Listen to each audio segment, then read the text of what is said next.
Hello everyone, welcome to another video on differential equations, and I think you're going to especially enjoy this video because this is full of demonstrations, and I might take advantage of using some YouTube videos and some other things to demonstrate some of the stuff we're going to talk about today. We're going to look at forced oscillations, but as you'll see, this has some very interesting applications and has also some historical phenomena that happened that are blamed for what we call some weird phenomenon. One is called the phenomenon of resonance. One is called the phenomenon of beats, and I'm going to explain all these phenomena and show you the effects and how you create them. And also, the most important part for us as mathematicians is how do they happen mathematically? What's the explanation? All right, so first of all, forced oscillations. What does that mean? We've seen simple harmonic motion or the harmonic oscillator. Here we're going to look at forced oscillations. So what we're saying is we're basically are going to add a right-hand side term. So it's not going to be a homogeneous equation. We're going to add something to it. So instead of mx double dot plus kx equals 0 for this was the harmonic oscillator.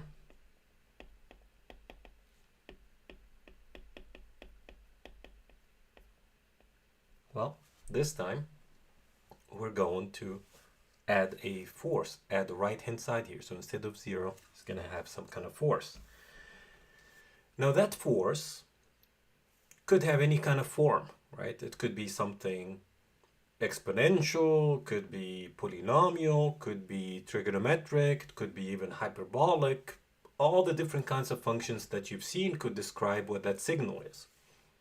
But typically in real life, that signal is due to an external force. And depending on what application you're using this for, you're typically going to have a periodic external force. So a good example of this is a swing. If you're pushing a child on a swing, you wait until the child comes back down and then you give it a push. And that increases the amplitude. And then after one oscillation, you give another push. That push that you do every so often, that's a periodic external force. That's an example of a periodic external force, right? And it has the effect of making the amplitude of motion, so the angle at which that swing is swinging, that's the amplitude of the angle from the vertical.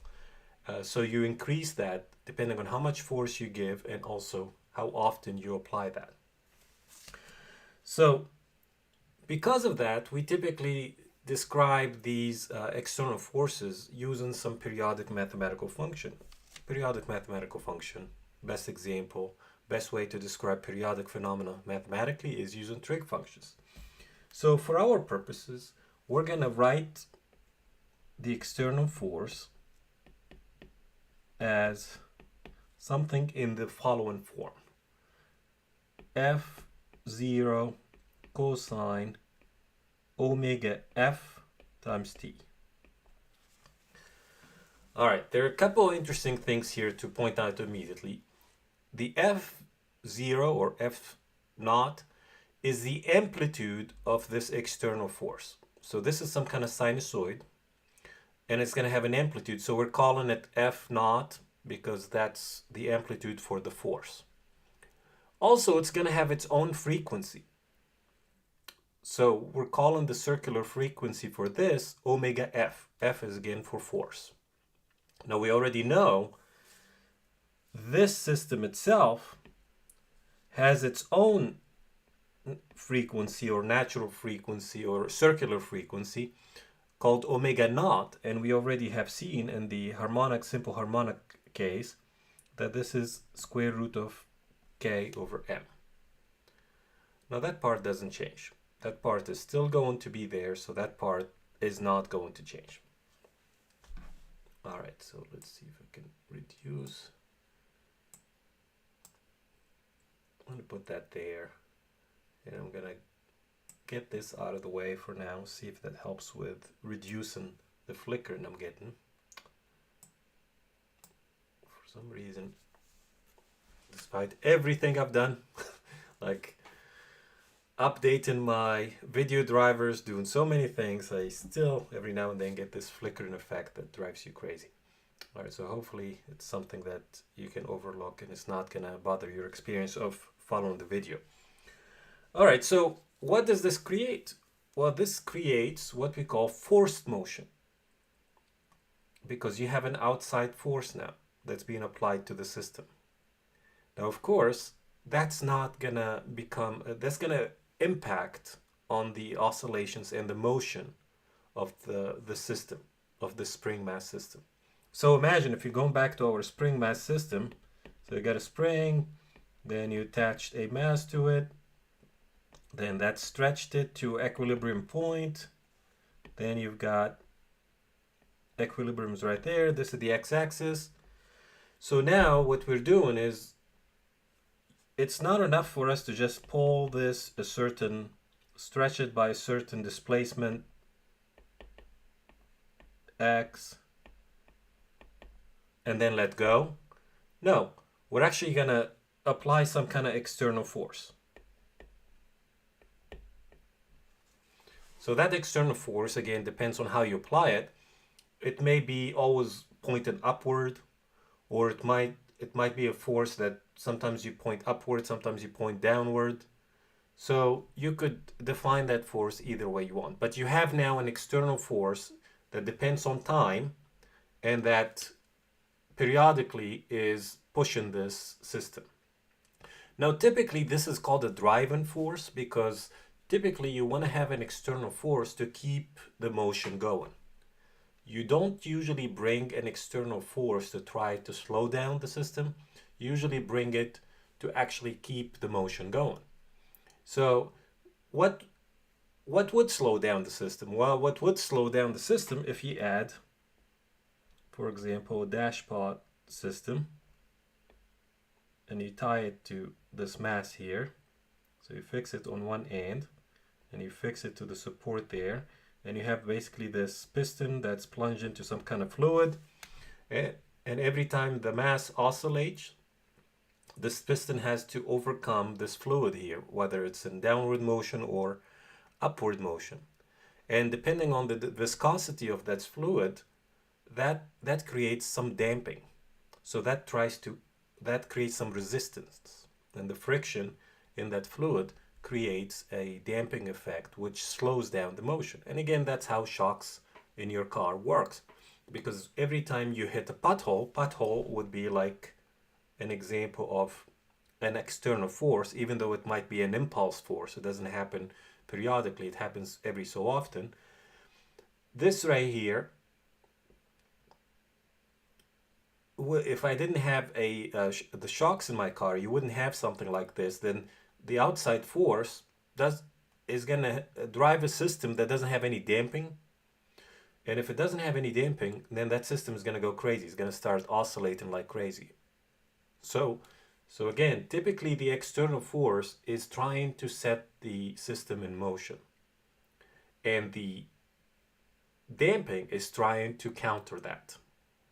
All right, so to keep it simple, or to focus on the more interesting, simpler case at the beginning, which leads to these weird phenomena that happen, we're going to focus on undamped forced motion first. So undamped forced motion means exactly the equation that we wrote above, which is you don't have damping, so you don't have a bx dot term.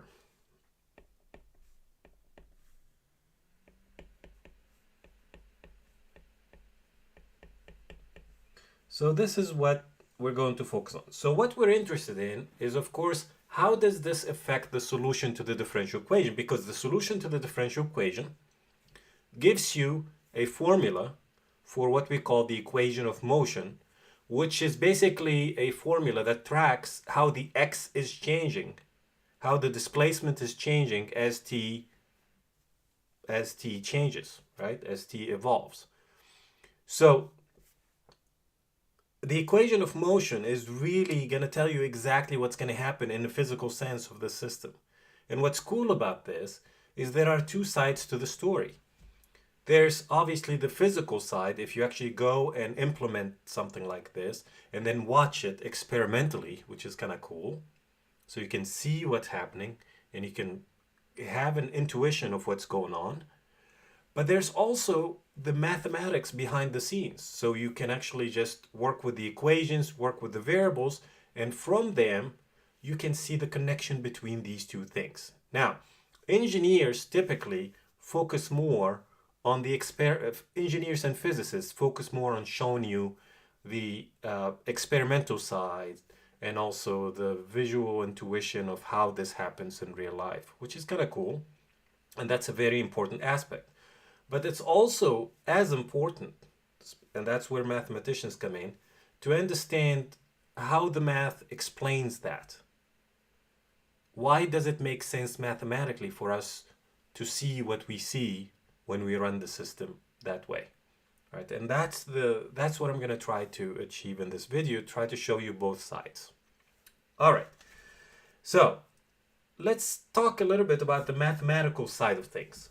So the mathematical side of things, when you look at this, what kind of differential equation is this? Well, it's second order, it's linear, it's got constant coefficients, and it's non-homogeneous. Well, guess what? We already know how to solve these. We actually learned two different ways we could solve this. You have to find the YH, which is basically the solution to the simple harmonic case, which we already know what that is. We can find it.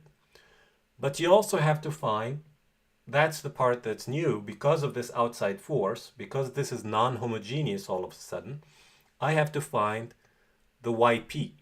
Now, to make it obviously fit the variables we're using here, we switch to X instead of Y. So it's going to be XH and XP.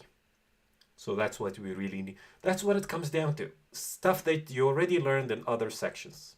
So if you watch my videos on real characteristic roots and characteristic roots and the method of indeterminate coefficients and the method of variation of parameters, all the hard work has been done in those videos. Here, you're gonna basically apply the skills you learned in those videos to this spring mass system and see an interesting application of this. So that's the good news. This is not going to be entirely new to you. The math part is already something you've seen in previous videos. All right, but again, we're going to work in general because we're going to try to generate some of the formulas and try to understand what happens. And on that part is going to look scary. And that's why I'm going to actually have a PDF or I scanned some pages from the book. When we get to the scary formulas, I don't want to go through writing all of these formulas. I'm going to actually bring them up to show you, to refer to them. The other thing that's actually nice about this is that even though the mathematical work for these leads to some scary, horrific looking formulas, you don't need to memorize any of them.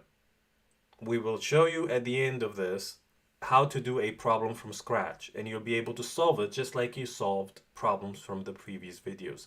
You don't have to memorize any of these scary formulas.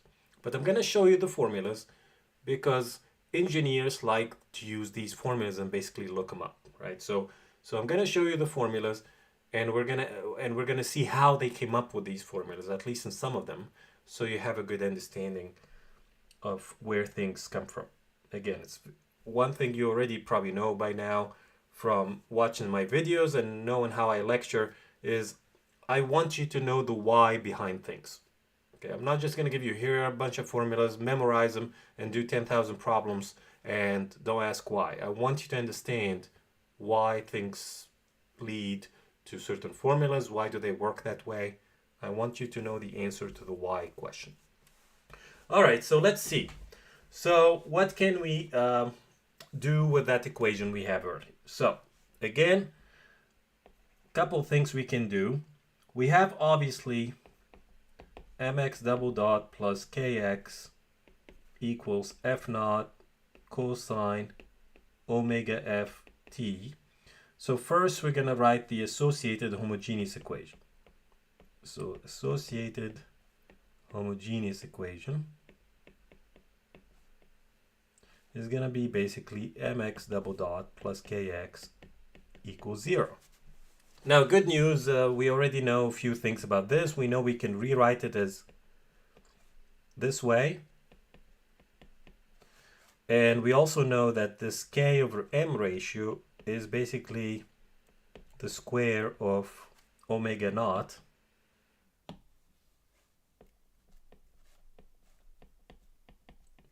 And if we use our characteristic equation,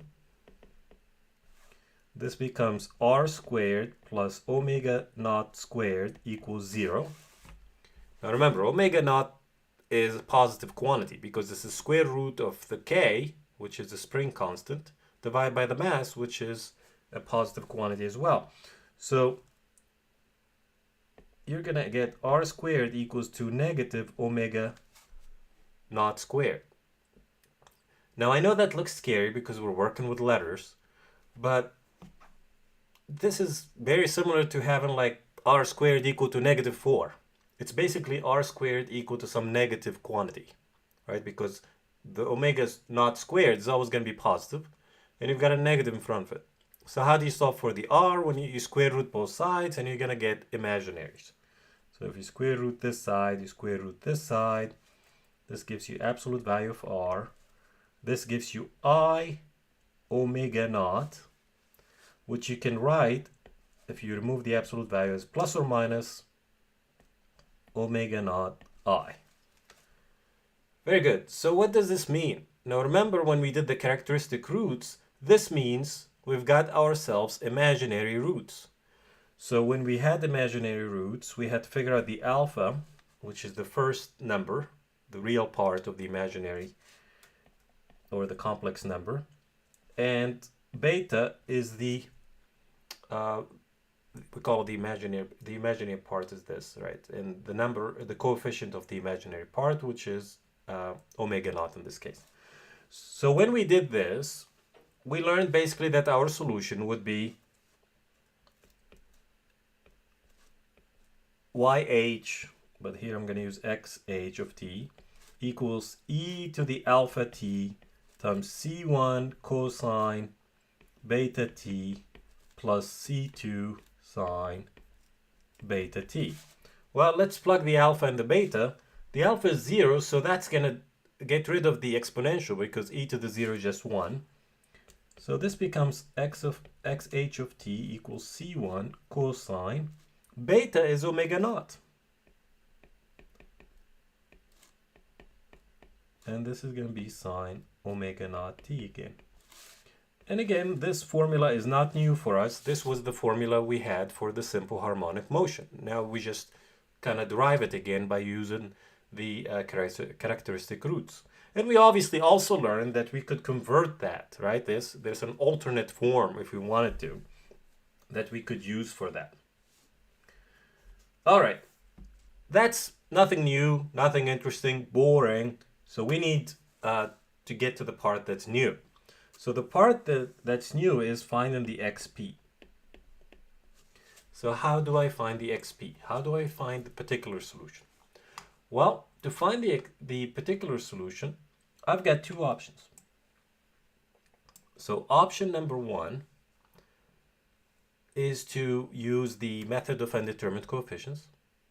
Option number two is use variation of parameters. Now, the good news is the right-hand side is some number times cosine. So it's a pattern that we could use undetermined coefficients for.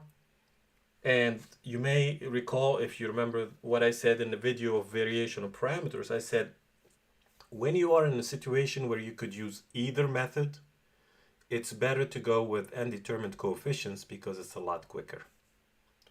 So that's exactly what we're going to do here.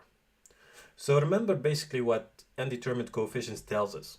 It tells us that the xp is going to have a formula that kind of matches the function that shows up on the right hand side here. Right.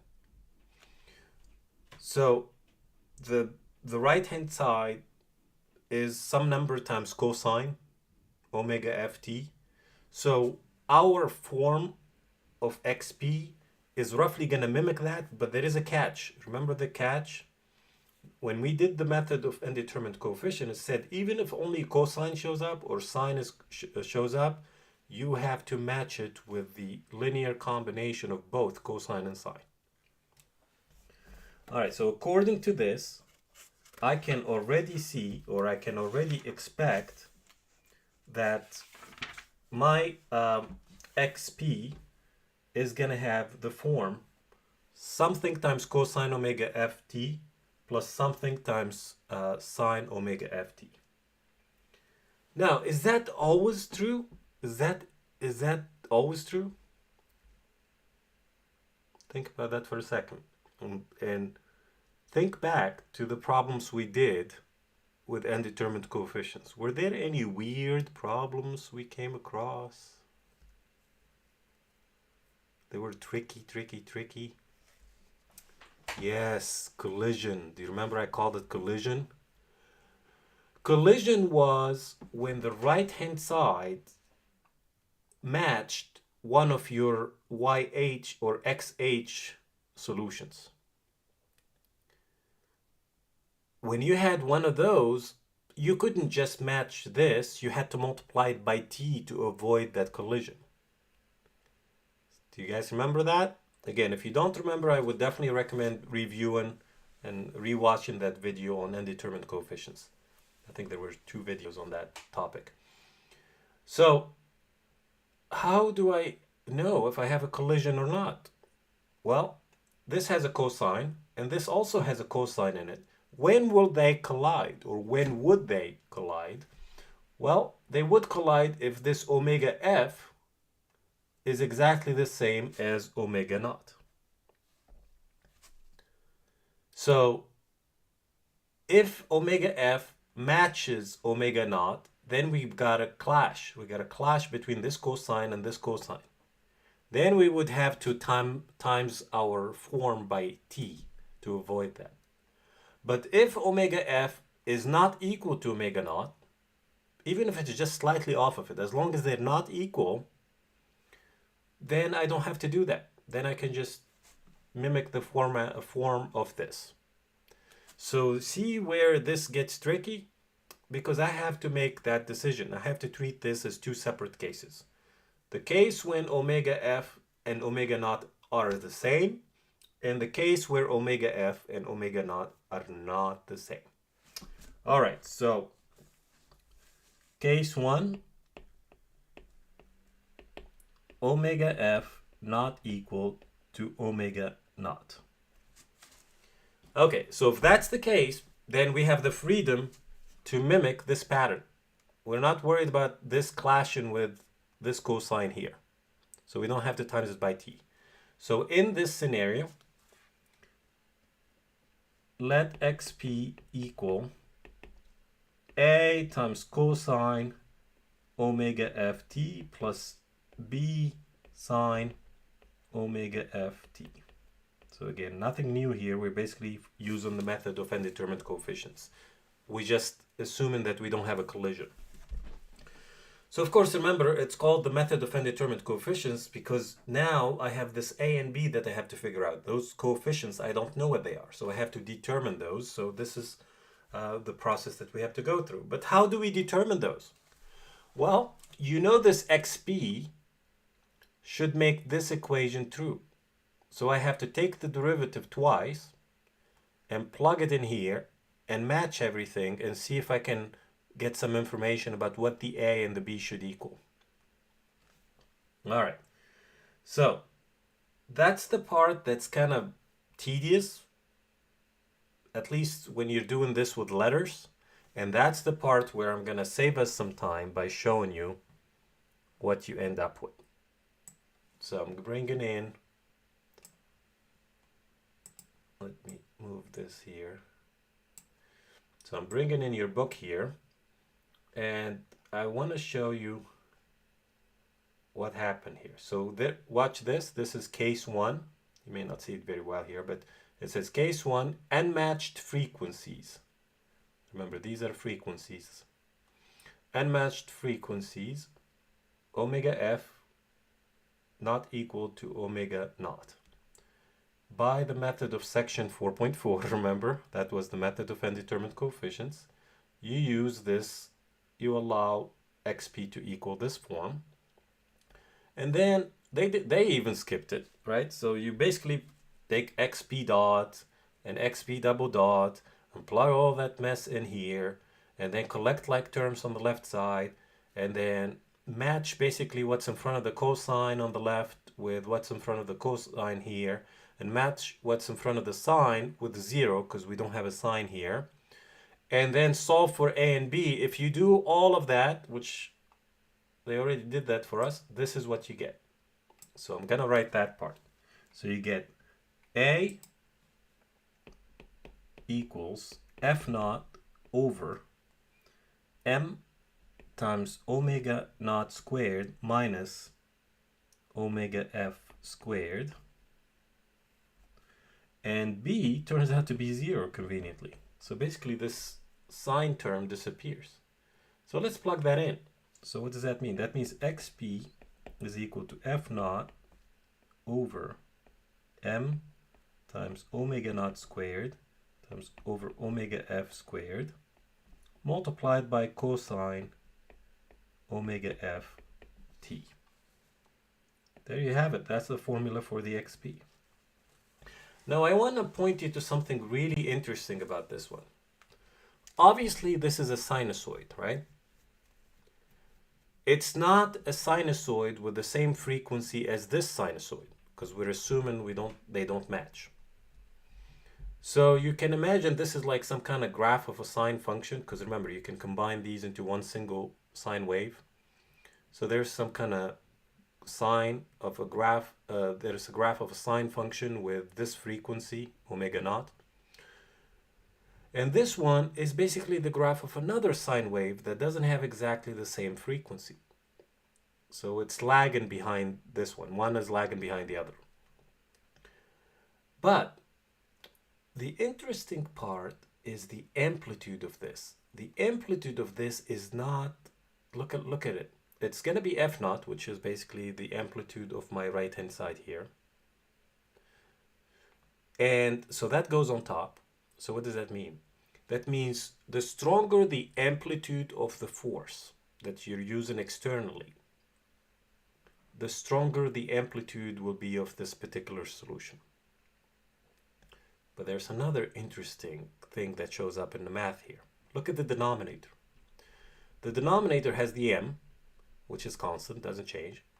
But the omega naught squared minus omega f squared is really the interesting part. What's that telling you? This is telling you basically that if you get that frequency of this force to be really close to the frequency of the system, which is omega naught, even if they don't match, this here will be a very small difference, right? So imagine getting really close to one another where maybe the difference between these two squares is like 0.01. Well, that means your denominator is going to be tiny. If you take something constant and you divide it by smaller denominator, what happens to the ratio? The ratio gets large. So the amplitude here will be larger. Isn't that interesting? So the closer the omega f is to the omega naught, even if they're not exactly the same, the larger the amplitude of the xp becomes. Okay, so let's hold that thought. Now remember, our solution doesn't just have the xp, it has the xh. So our solution x of t is going to be c1 cosine omega naught t plus c2 sine omega naught t plus f naught over m times omega naught squared minus omega f squared times cosine omega f t. Okay, so you've got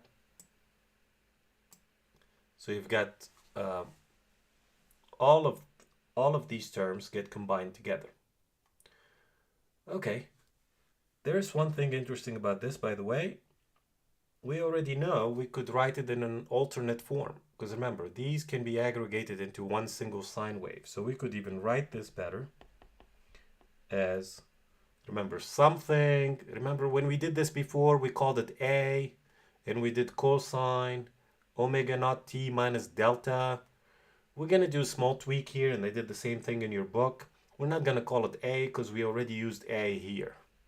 So we're going to call it C, and this is going to be cosine omega naught t minus delta plus f naught over m times omega naught squared minus omega f squared cosine omega f t. So there's something interesting about this, because basically the response of the system, which is what we call the displacement, the response of the system is an aggregation of these two sine waves that are not exactly in sync. And what's interesting is the closer you get their frequencies to one another, the larger this amplitude becomes. And when they're really close, but they're not matching, because again, we're still in the unmatched frequency case, you get special phenomenon we call the phenomenon of beats. So if omega f is really close to omega, so small, but not, they don't match, but they're really close, right? So if omega f is close to omega naught, we get phenomenon of beats. Some people basically call it the beats phenomenon. Okay, so I'm gonna demonstrate that because it's kind of cool, right? So I've got myself here a music software or a sound generator software. You can use it to, like, edit audio files, but you can also use it to actually create your own audio files from scratch. And I'm going to show you how easy it is to do this, right? So for example, I'm going to go to, this is called Audacity, by the way. I think it's free. You don't have to pay for this. You can find it and download it and do this. So I'm going to generate two tones. And again, I'm going to offset their frequencies a little. And I'm going to show you how they sound. And I'm actually basically going to show you how the phenomenon of beats exhibits itself in an audio fashion. So how can you hear what the phenomenon of beats, how it manifests itself as a sound? Okay. Now, let me go ahead and go to generate. I'm going to put tone. Let's give it frequency. We're going to put 440 hertz. By the way, if you're wondering what this frequency here is, that's not the omega. That's not the omega, that's the f. And remember, f is 1 over t. It's the reciprocal of the period. And the period, let me write this stuff down, because we talked about this before, but you may not remember. So remember, period t is 2 pi over omega naught, for example, right? If we were focused on the system itself, not the forcing term. Then f is a reciprocal of t. So f is the omega naught divided by 2 pi. So basically, f and omega naught are both frequencies, but one is divided by a rotation, a 2 pi radians, right? So this is, or we call it we call it a rotation or a cycle. So this right here is measured in radians, and this right here is measured in hertz, okay, or 1/2. But they're roughly the same. One is basically a constant divisor of the other, or one is a constant multiple of the other. So you could even write this as omega naught is 2 pi f. But the number that you plug in here, which is the hertz, that's the f. But again, it's directly proportional to the omega. Okay, so think of this as like your omega naught, the first one. Okay, now let's create another one. There's the wave, by the way. I know what you're thinking. That's not a wave. That looks like a solid block. Well, I'll show you later that that's actually a wave. Now let's go ahead and generate another tone. And this time I'm gonna make it 444 hertz. So it's close, but they're not equal. Oops, I messed up. Okay, let me actually get rid of this one. And I'm gonna start over. So tone, first one, we said 440. And then I have to click outside of this because that's selected. And I'm gonna do generate tone. And this time I'm gonna put 444. And now it's got the second tone. Now I want you to hear each one of them separately. So I'm gonna mute this one. And I'm gonna play this tone here. So this is the 440 hertz. So think of this as like the one with the that corresponds to the omega naught frequency.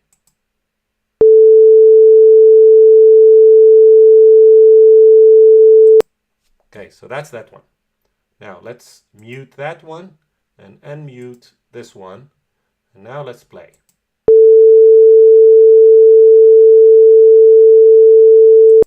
Now basically what I'm doing there, it's going back to our equation here. It's like playing this sine wave versus this, either this sine wave or this sine wave. But now I'm gonna unmute this one and I'm gonna play them both. Now keep in mind, their frequencies don't match, but they're close to one another. So what do we expect to hear? So first, let's cheat. Let's take a look at the book. The mathematics tells you that the sine waves, the sine wave of this and the sine wave of this, they create an interference, and what they will do is they will aggregate into this weird, interesting signal right here that you see here. Look at this weird signal. This weird signal seems to have an amplitude that's not constant anymore. Remember, typically when you draw a sine wave, it has constant, it's going to have a constant amplitude. Like this one has a constant amplitude. This is a constant amplitude, albeit it's kind of complicated looking, because your omega naught, you're going to, that's decided when you buy your, when you set up your spring and your mass. The omega naught just depends on the K and the M. So as soon as you set up your system, that's already fixed. The omega F is when you set up which force, external force you're going to use and how often does it apply. So that's based on that force. So you do all these at the beginning. So this part doesn't change. This is a constant amplitude. This right here is also a constant amplitude, because remember, that's the square root of C1 squared plus C2 squared, and those are parameters that are constants, right? Once you find them using the initial conditions. So the amplitude of this signal is constant. So when you draw it, you're going to get a sinusoid that has the same height. All the peaks have the same height and all the valleys have the same depth. Same thing with this one. But they're offset. One is offset from the other. Now, if you add them, what happens? So if you add them, you get what we call constructive and destructive interference. So in certain zones, these signals are going to amplify one another. They're going to add up to a higher value for the amplitude, but in certain areas, they're going to cancel each other's out. And when you're done adding them like that, point by point by point by point, and we don't do it by hand, we let software do that for us, it gives you this very strange signal that has variable. It's basically looks like a sinusoid, but it's not quite a sinusoid, because sinusoid is supposed to have a constant peaks. All the peaks should be at the same height. All the valleys should be at the same level below. But look at the amplitude here. So this peak here is this low, then this peak here is higher. I'm gonna actually make sure that you guys see this better. So look what you see here. Oh, that didn't work. Flip the page.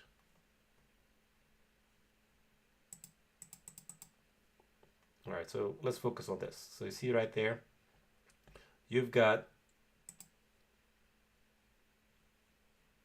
all right, maybe I'll just make it bigger. Here we go.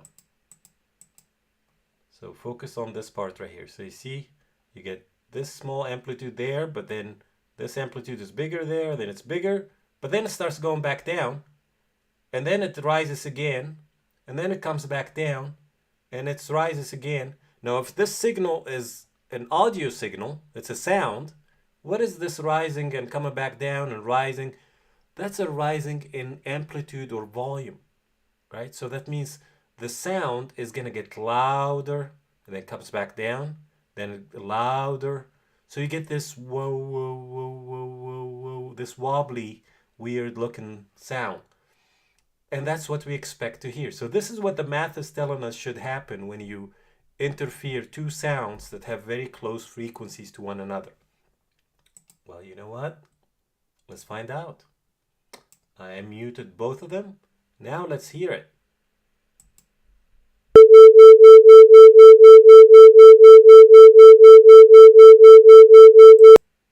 That's showing you the phenomenon of beats. You just heard it.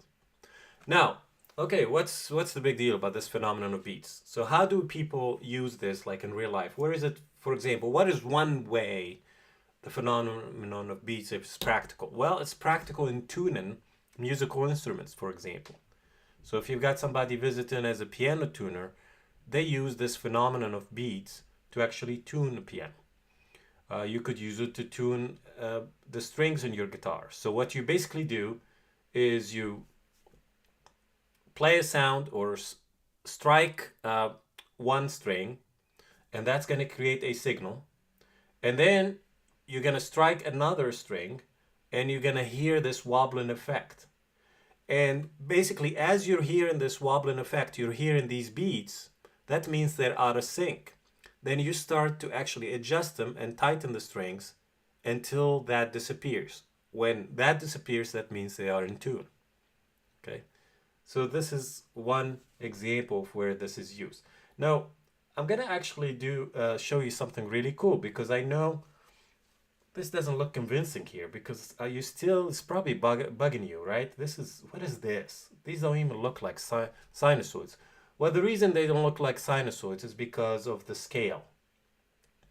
These are sinusoids that are so compressed in this small space that we're looking at, because the frequency of 440 hertz is being spread over these seconds here. These are seconds, that you're not able to see the actual sinusoid. But here's what I'm going to do. I'm going to make this bigger, and I'm going to zoom. And the deeper I zoom, a picture becomes clearer and clearer. Are you guys starting to see this? Isn't that cool? Look. Oh, there you have it. Look, sinusoids. Oh, see, the peak of this one is not at exactly the same level as the peak of that one.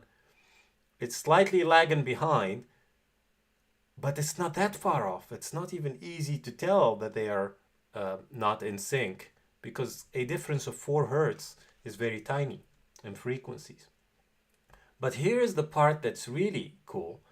The part that's really cool, I'm going to show you, and I can do this in Audacity, I'm going to show you the sum of these two.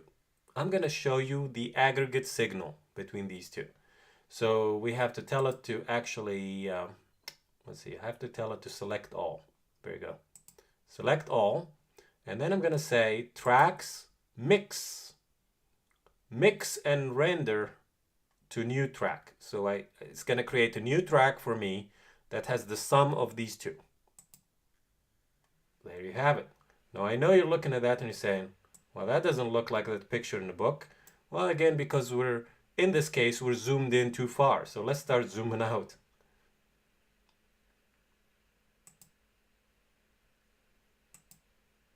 There you have it. Look. Isn't that cool?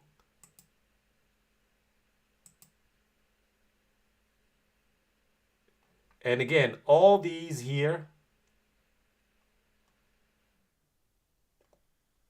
these nodes here, that's where the volume is lower. So when it does whoa, whoa, whoa, whoa, that the higher the sound, the louder the sound, you're in this zone here. And then when it dips down, that's when you're in this zone. And of course, I picked a 4 hertz difference.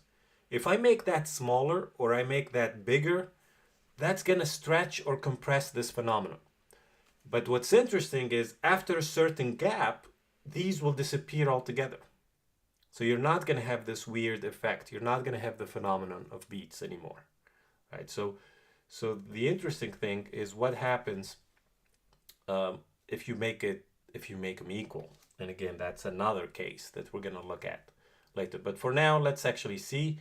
And you're not going to be able to really tell here, but it should get louder when it's here, and it should be less loud when it's here, and then picks back up. So just one more time, let's run it.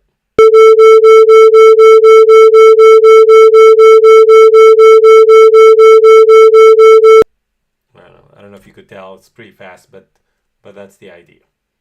All right, so let's actually get back to our picture in the book here, and I'm gonna zoom out. So what's happening to the amplitude? Now, as we said, the amplitude is going back up and coming back down and so on, right? But if you actually think about this mathematically, you can find a way to aggregate these signals, and you'll be able to find a formula for this scary thing. I'm not going to go through it, but this goes back to trig. In trigonometry, there was an identity that you've seen where you could aggregate a signal like this. So you could aggregate something like this, like, I don't know, cosine A minus B plus cosine A plus B, or something like that, right? So you could aggregate something like that and turn it into some kind of formula, like a product instead of a sum. And that's called the sum to product identity. Right? So you could actually do that with this. There is a way for you to apply that here. First, you have to break this one up, and then you'll have to actually aggregate it. Right? So there is a way to do that. We're not going to do that because it's kind of complicated and long, and there's a lot of trig and algebra involved. But you could unify these two into one formula that basically will be the complicated formula of this. Now, if you do that, you will find out something interesting. You'll basically find out that it will be still a sinusoid, but instead of having a do they have that in your book? Let me see if they actually generate that for you here in your book. Yes, very good. They did it in your book. So here it is. So actually, let's do that. That saves us from having to actually go through it and me talking about something that you can't see. So there it is. They did that in your book. So basically, they took these two again, aggregated those, and then they took this one, which is our XP, and aggregated that with this. But again, how did they do it? You have to have initial conditions. So they had to use some initial conditions. They assumed here that the initial conditions are x of 0, 0, and x dot of 0, 0. So that means it starts from equilibrium and it's from rest. Okay. Now you're probably wondering, how is it going to move then? Well, it moves because there's an outside force making it move.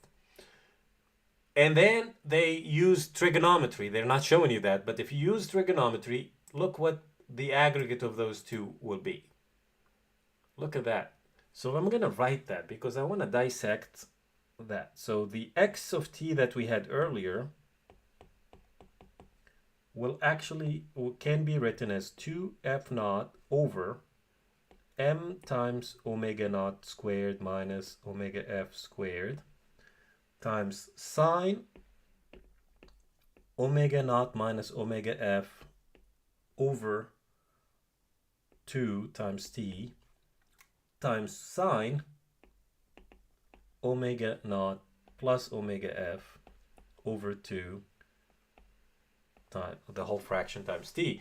Now, again, if you're wondering where they came up with this, they used a sum to product identity. I just don't want to go through it because it's going to take us some time, but it's not hard to prove where they came up with this formula. Right.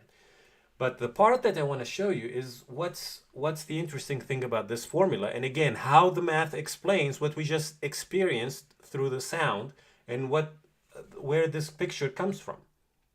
Well, if we dissect this formula that I just wrote down here, you can think of it as still a sinusoid. There's the sine.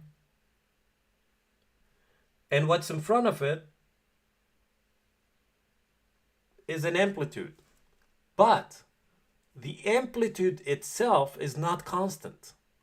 So that's why you don't just get something like this. The amplitude of this sinusoid is itself a sinusoid with a different frequency, because this one has a frequency that involves omega naught minus omega f, and this one has a frequency that involves omega naught plus omega f. So one has a much bigger frequency than the other. So essentially, what this means, it means one sinusoid is being capped. The amplitude of one sinusoid is being capped by another sinusoid. So you're getting one sinusoid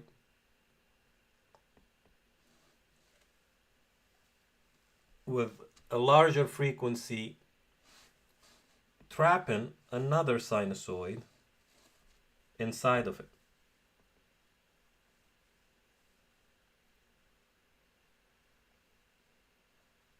And that's why we're getting this phenomenon of beats.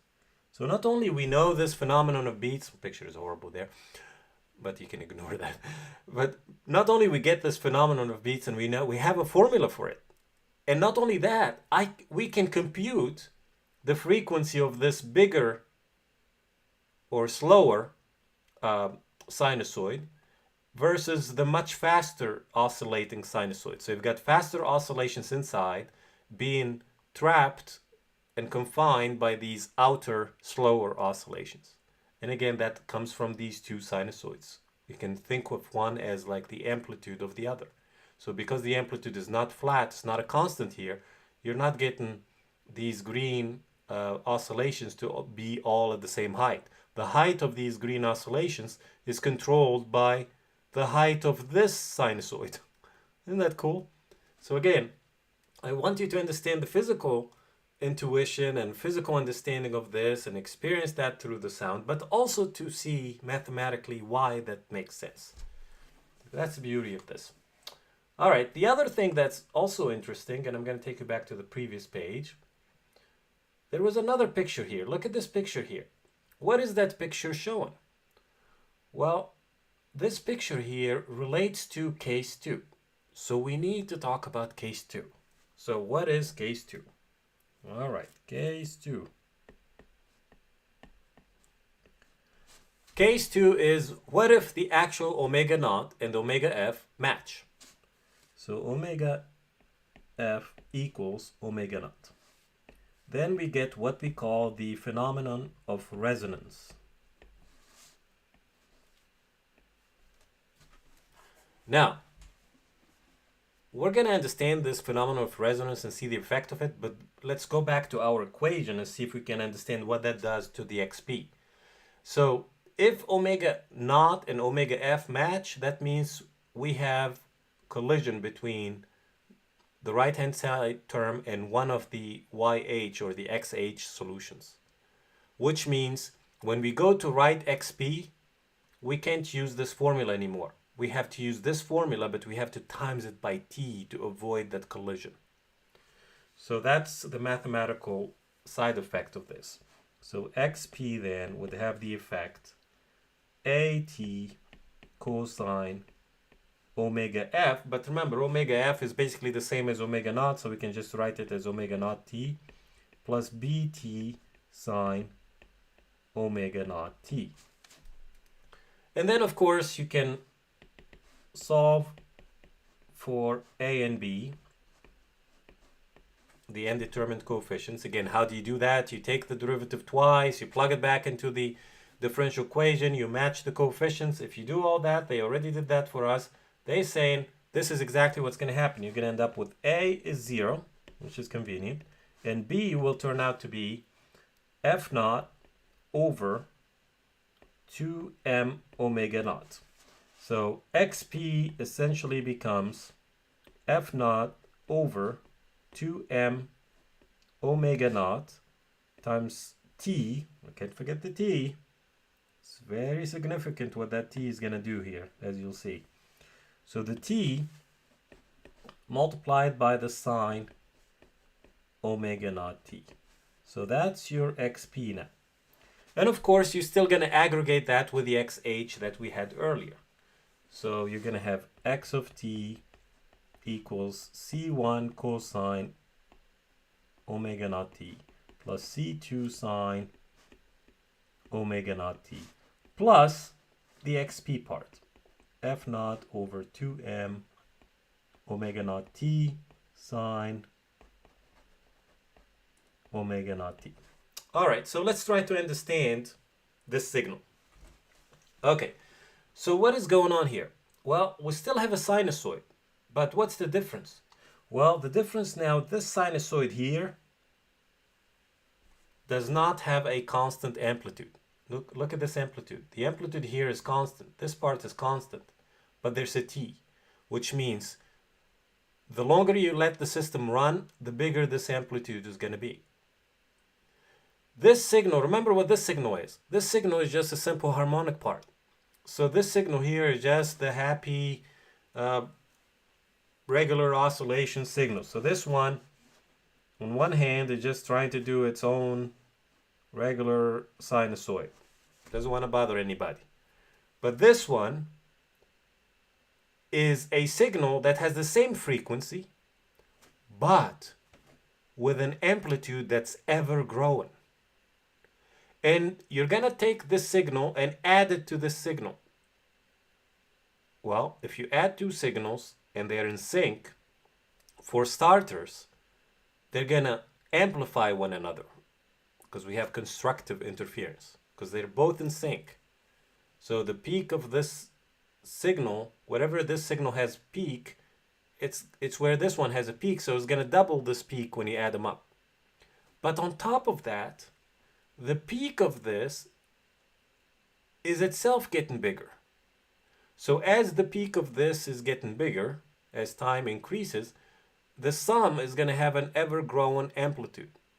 And that's how you get this very cool phenomenon, right? So this phenomenon here is called the phenomenon of pure resonance. And again, it's important to understand the mathematical explanation, but also the physical explanation of this. So we're going to show you a nice demonstration of this. So this right here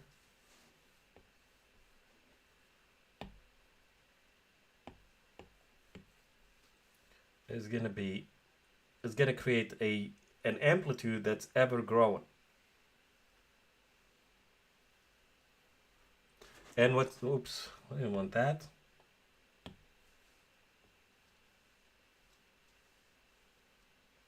So you're gonna get something.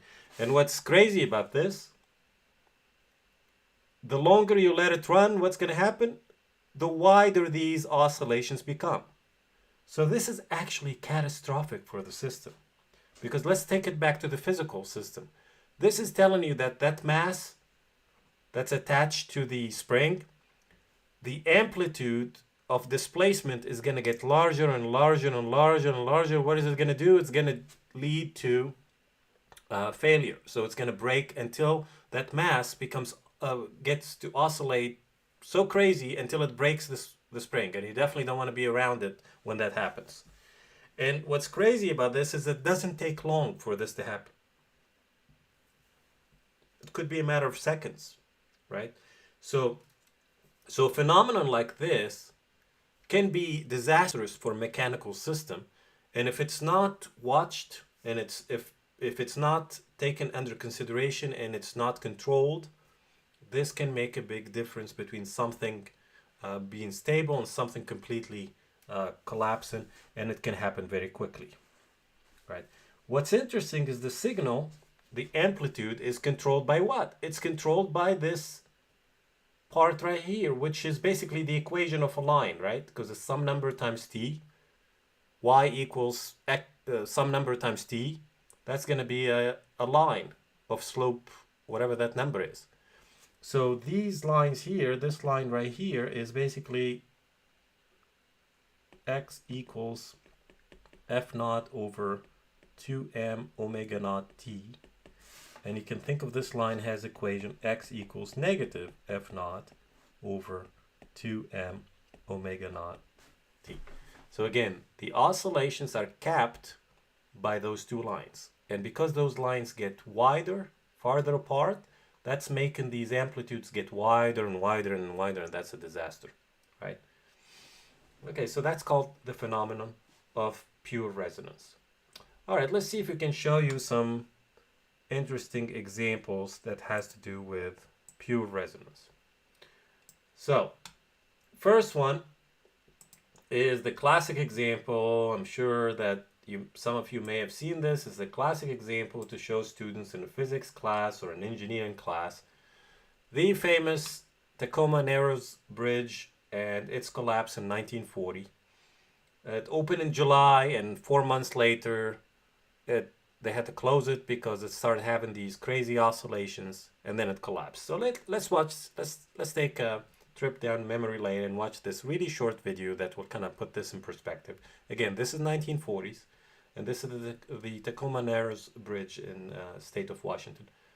And this is a Pathy video, by the way. It's a British Pathy. It's a newsreel.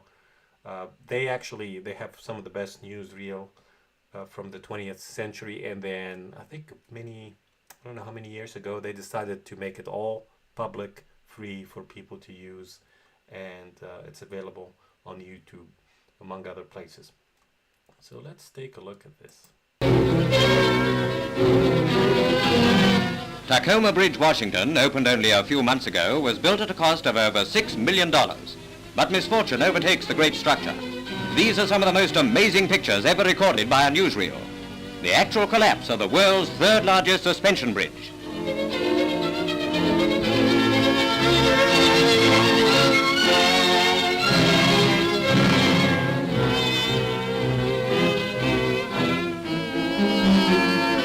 Only a 35-mile-an-hour wind is blowing, but this apparently sets up a rhythmic swinging of the bridge, which increases with each swing.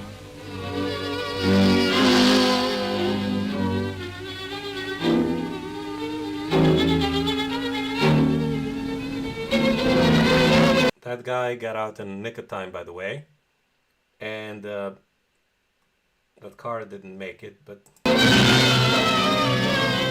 Finally, the swinging road and the suspension cables give way and plunge into the water below. Fortunately, the only casualties were a car stalled on the bridge and a dog. I hate that.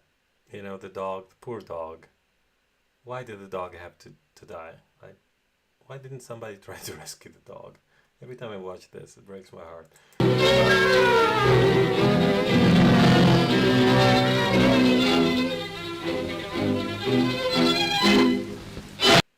All right, very important thing.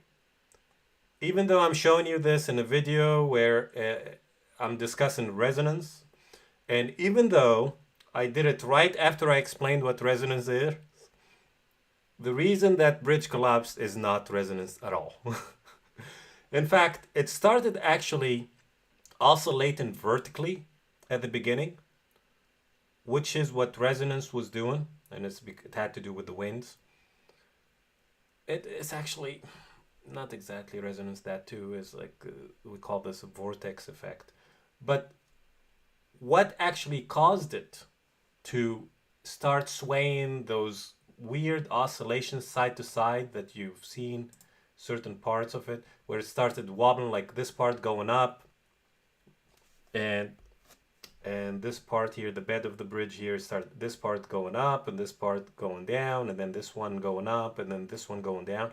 It's basically what we call torsion motion or oscillations. It started kind of going in this direction, like wobbling this way, up this way and down this way, and then wobbling the other way around, up this way and down this way. That's what actually caused the breaking of the cables, which caused the collapse. This is caused by the aerodynamic nature of this bridge. The aerodynamic nature of this bridge did not avoid or safeguard against a phenomenon that we call flutter in civil engineering. And that's what actually caused this bridge to collapse. Flutter is where basically the aerodynamics of the bridge allow it to start having its own damping, and it creates these interesting gaps of or areas of low pressure, and it starts countering its own damping in one direction versus another, and it creates a chain reaction that leads these weird swing in either side that eventually crack this. Engineers learn in most cases from experience and from failures of the past, so they try to actually learn more about this afterwards, and then after that people started doing things to counter flutter. And the typical way they counter this is they take the bridge bed and they actually take this. They don't build it rectangular like this. That's how the Tacoma Narrows Bridge, if you look at it from the side, that's what it looks like, right? So that's a cross section of the bridge. Now the way they make bridges these days is they create this indentation like that. This prevents flutter from happening. Another interesting way people do this also, sometimes they create like a narrow gap in the middle of the bridge that allows air to flow through that gap, and it stops it from wobbling these again this way, and it counters that, so you don't get these crazy swings that will cause disasters, right? So that's another way people counter this. This is kind of, by the way, has to do, it's kind of like the aerodynamics of the airfoil in an airplane, right? So again, if you understand that, or when you learn about that, you'll see the parallels between these two. All right, so why am I showing you that if it's not resonance? Well, it's because it's kind of a classic example that people always show. But again, for the longest time, people mistakenly thought this was due to resonance. So even people who were engineers at the time thought it was resonance. But eventually, it turned out that's not the case. But you will remember what I said earlier about people learning from the mistakes of the past? Not so much. Okay, let's see. In 2000, London opened a new pedestrian bridge. So this is not a car bridge, it's a pedestrian bridge. And they called it the Millennium Bridge. And something interesting started to happen. So let's watch the video again, a short video together. They call it the Wibbly Wobbly Bridge. There's a reason for that, as you can see.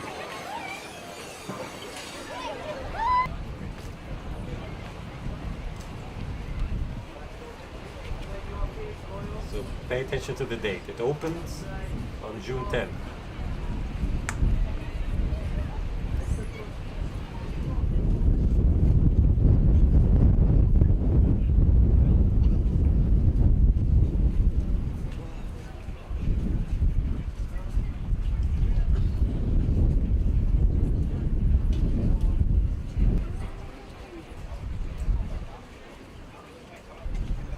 Now, here's an interesting thing about this, by the way. This actually, there's a parallel here between the Tacoma Narrows and this bridge here. You see the swaying that we just saw? People laughed at that at the beginning because the only way the bridge was swaying was left to right. Okay, so it was swaying left to right, which didn't seem that scary. People thought it was laughing. You probably heard kids laughing and people walking on it and laughing. But something interesting happened. As people started walking on this bridge, they tried to stay balanced as they walked in the midst of this horizontal motion. So guess what people started to do? Naturally, they started to lean into their steps to keep their balance. And because they started doing that, and everybody started doing that, this turned these oscillations that were horizontal into those vertical oscillations that we talked about earlier. And that's when people decided, oh, this is bad news. This is going to collapse, and they closed the actual footbridge. So that's exactly what this video is going to cover.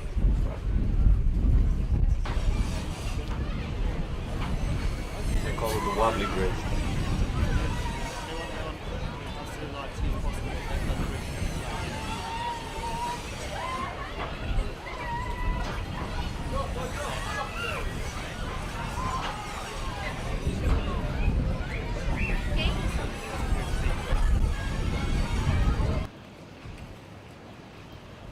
See, people were walking on it.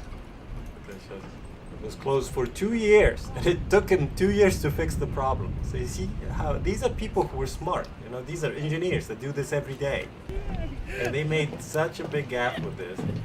They didn't basically take into account certain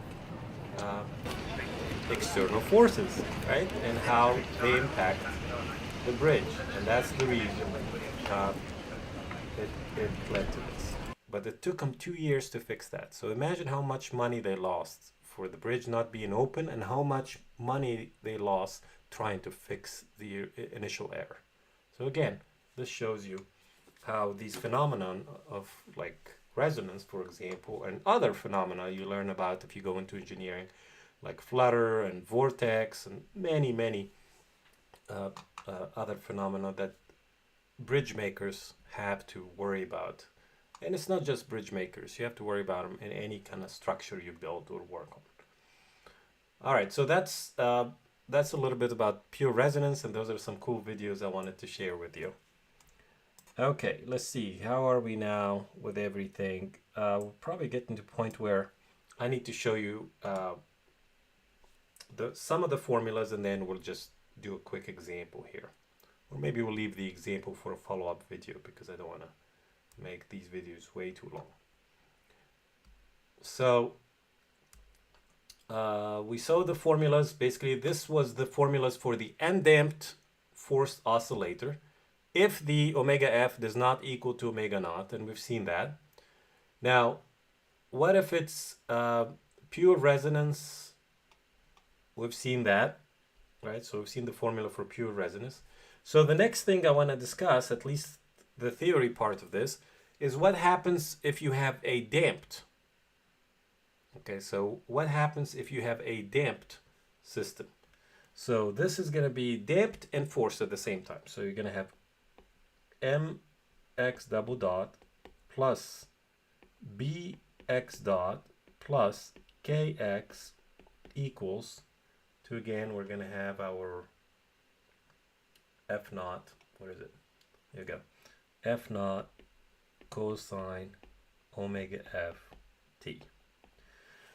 So certain part of this you already know. So the xh, so if you write this as mx double dot plus bx dot plus kx equals 0, that's the associated homogeneous, nothing new there.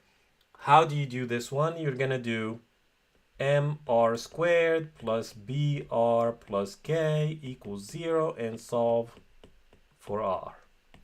And remember, we've seen this already. We've seen this. You basically have three cases. So what's the difference between the three cases? The difference is depending on what the delta is. The delta is b squared minus 4 times m times k.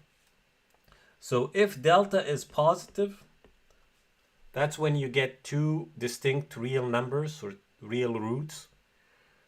So you get x of t or xh of t equals c1 e to the r1t plus c2 e to the r2t, where r1 and r2 are distinct real numbers. But from the physical point of view, there's something interesting about this one. If delta is positive, that means we're saying that the b squared is bigger than the 4mk. So what does that mean?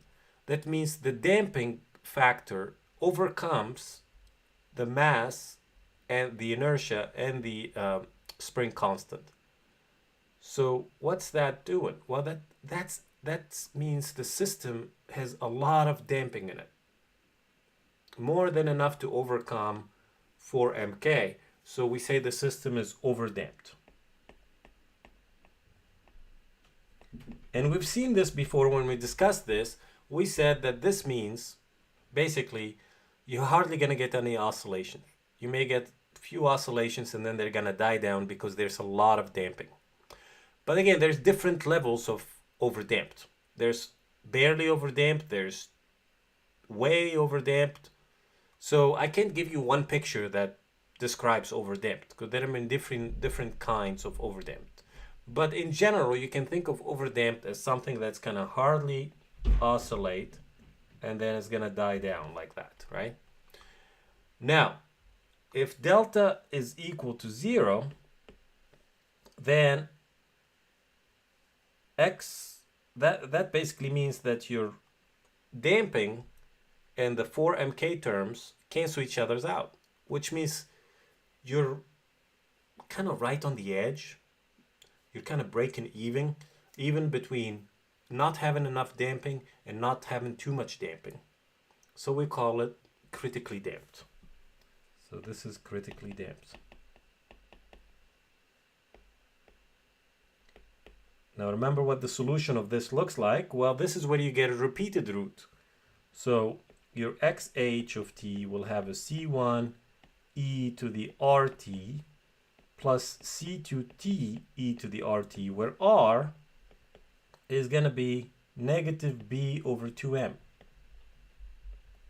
Negative b over 2a from the quadratic, and the a here is m.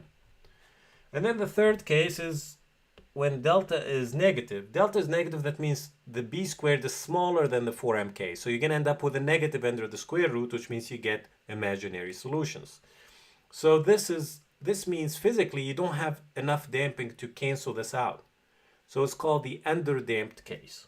So this is underdamped.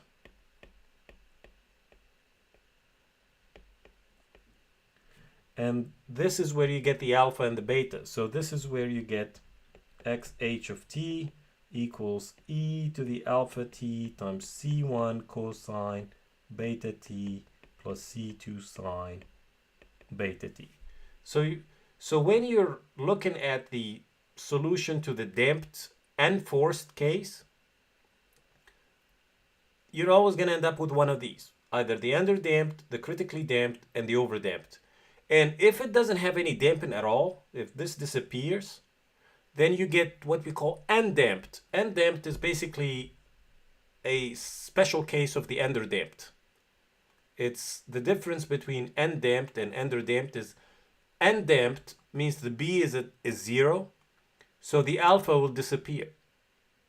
Because if you actually do the calculations here, if you go through the quadratic and go through it, you'll see that the alpha turns out to be negative b over 2m, and the beta turns out to be the square root of the other part of the quadratic. So square root of 4mk minus b squared over 2m, because you have to bring out the negative 1 that turns into an I, and that's why the difference switches here.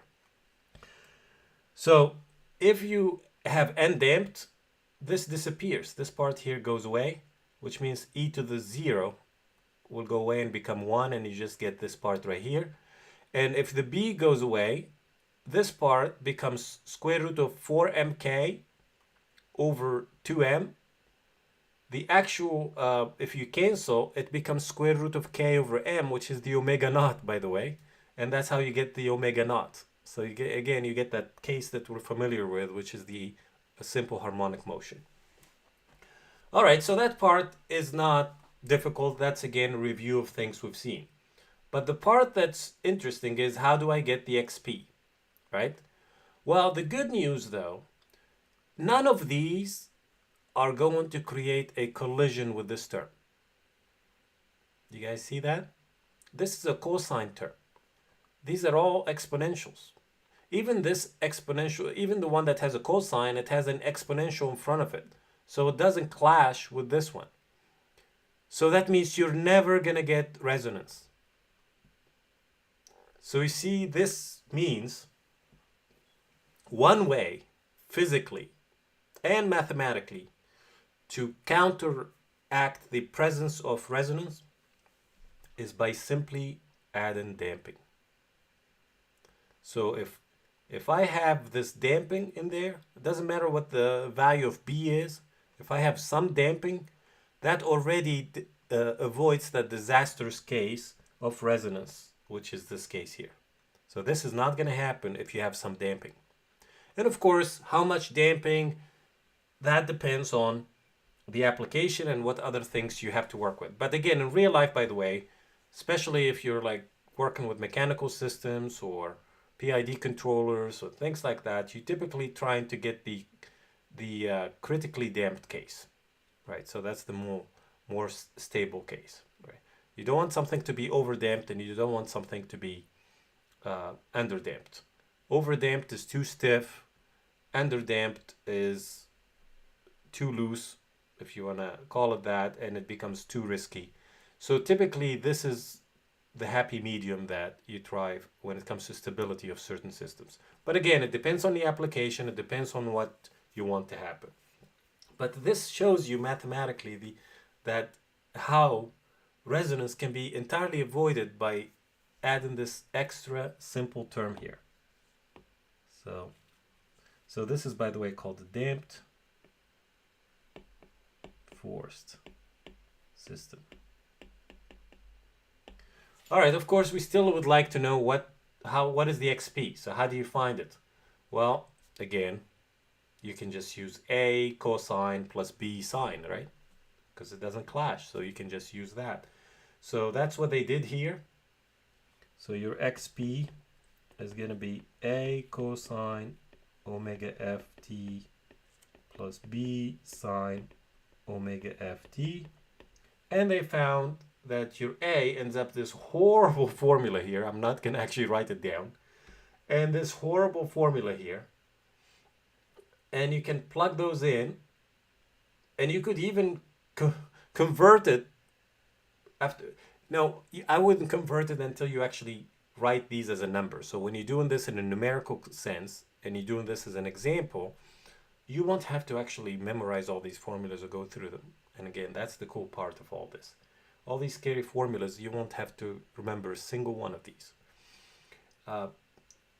But this formula here will give you some number, and this formula will give you some number. So again, you can do the square root of the sum of the squares, and that will give you this number that they call in C here.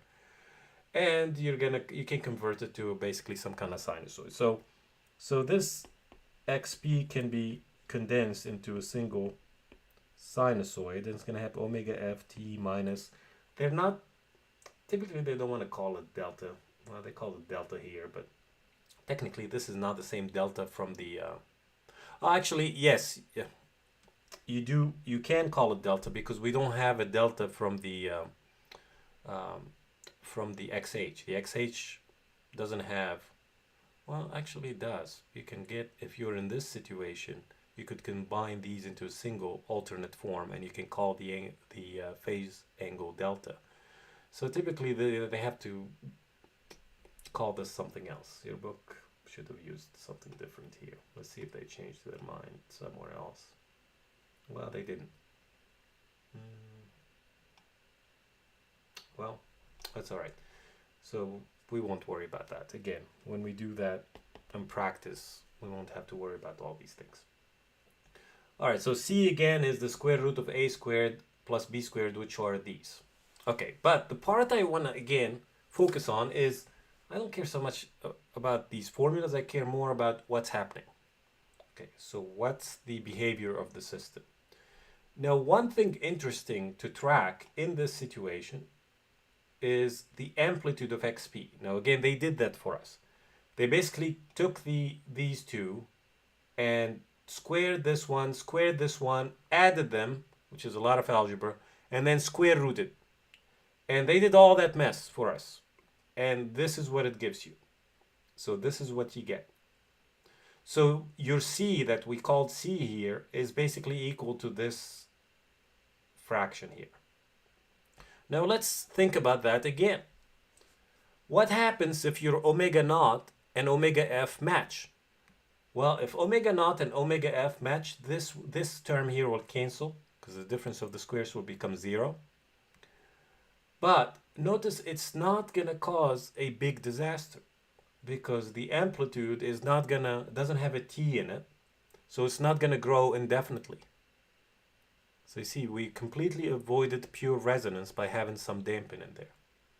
Now, if you actually get rid of the b, which is the damping, then you have a problem. Then you have f naught over 0, which is infinite. So that tells you the amplitude is going to go to infinity, which means you get those large amplitudes that cause a disaster.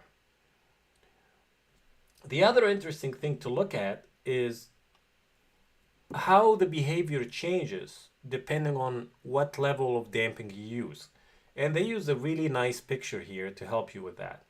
They basically they took this amplitude here and they graphed it based on how the b, what the value of b is. And look at these graphs they put in here. So I'm going to actually make this bigger and I'm going to zoom in again. And I want you to focus on this picture here. So look what happens to A. A is the amplitude. So we're focused on the amplitude, which is how large is the displacement becoming. It turns out that if B is 2 or 4, so the bigger the B, the more damping you put, the more this curve flattens. Look at this curve. So the B here is 1/4, B here is 1/2, B here is 1, B here is 2, B here is 4. So what's that telling you? What that's telling you is the amplitudes of the response, so the displacement of your spring mass system is it almost gets crushed the bigger the damping is, which kind of makes sense, right? So it's not gonna have very large oscillations the bigger the damping is. But if you don't have a lot of damping, if you have some damping but not too much, look here, like a damping of 1/4, the amplitude is 4 if your frequency is 1. It can go up all the way to 4. So that could be like 4 units, whatever the unit they're using or measure, whatever system they use. So again, that shows you the importance of damping. So again, this is obviously a current event with damping. You know, you're hearing with the coronavirus, we want to flatten the curve. We want to flatten the curve. That's because the curve at which it peaks, okay, the number of cases peaks and then comes back down. You want to flatten it, and the way you flatten it is by reducing the number of people that are in contact with one another, so you reduce the rate of spread of the virus, and that does this flattening effect. So that turns something that has a peak like this, sharp peak like this, into something much flatter. And that's a good thing because, again, when it comes to the response to the disease, that means less people will suffer from the spread, and you have a smaller number of people that will unfortunately die, but at least you can save a lot more lives that way. So so basically the damping in the spring mass system, mechanical system here, flattens the response of the system. The more damping, the more flattening, right? So that's the idea behind this. They also show you, by the way, some interesting things here. If you take the derivative of this function, it shows you that it hits its maximum right at that number there. So here they use some numerical data to help you. But what is that weird quantity where it hits its max? Well, it seems to hit its max when the omega f is 0. Isn't that cool? Or the omega f is equal to exactly this. So what's interesting about that? What's interesting about that is you can tune your omega f. So if you are playing with this outside force and you can tune its frequency, if you tune the frequency of the outside force to exactly this quantity, then you have maximized the amplitude. Doesn't matter what B is, you're going to hit the peak of this curve. So if you want to hit the peak of this curve, or the peak of this curve, or the peak of this curve, or the peak of this curve, it doesn't matter at what level of damping you're operating. All you have to do is just set your omega f equal to this quantity here. And it's guaranteed to give you the highest amplitude at that damping. So that's an interesting mathematical way to do this. Basically finding the local maximum of that. All right, we covered a lot of ground and we covered all the theories, and I showed you some interesting applications. So I think this is a good way to end this video. What I'm going to do in a follow-up video, which will not be as long, I'm going to show you how all this scary stuff, at least formula-wise, I apologize for scrolling here because I want to get to the exercises. I'm going to get you to this, and I'm going to show you how do you tackle the problems, the exercises. And as you'll see, when I do one of these exercises, I'm not going to show you a single formula. I'm basically just going to operate based on what we learned in all the sections we covered. Okay, basically how to find the XH, how to find the XP, and add them up. And when you're working with numbers like this, it's so much easier. So that's why those formulas in your book that look so scary, you don't have to memorize those. You're never going to need to even look them up again. But what I wanted you to see is where they came from, what do they tell us, what's the mathematical explanation, and what's the physical explanation. And I wanted you to understand that. So really this was more a conceptual section, understanding things, understanding the why. We'll get to the exercises in the next video. Thank you for your time and patience, and I hope to see you in the next video, which will be basically just doing a couple of exercises maybe. All right, thank you.